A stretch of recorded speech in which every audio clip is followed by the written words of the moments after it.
రానున్న ఎన్నికల్లో ఆర్థిక రాజకీయ సాధికారతను కోరుతూ బ్రాహ్మణ సంఘాలు ఏకమయ్యాయి.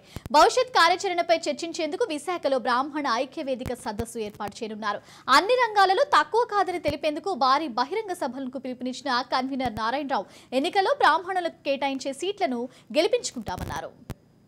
మేము చర్చించేది చాలా ముఖ్యమైనటువంటి విషయాలు చర్చించాలనుకుంటున్నాం.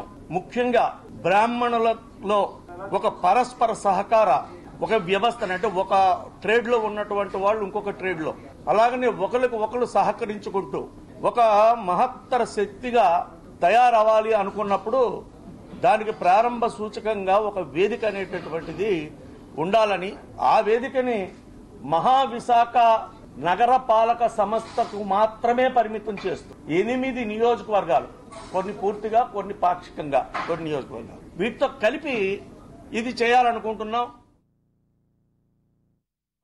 భవిష్యత్తులో ఏ పార్టీ అయినా సరే ప్రభుత్వాన్ని ఏర్పాటు చేస్తున్న సందర్భాల్లో ఎమ్మెల్సీ స్థానాల్లో కూడా మాకు ఇంపార్టెన్స్ ఇవ్వాలని, మాకు అవకాశం కల్పించాలని గత 10 ఏళ్లుగా చూస్తే బ్రాహ్మణ్ కార్పొరేషన్ చైర్మన్ పదవి ఇచ్చి ఇంకా వాళ్ళకి ఇచ్చేసేవాళ్ళు ఫీల్ అయిపోతున్నారు. బ్రాహ్మణ్ కార్పొరేషన్ కలిపితే ఏమిస్తారు?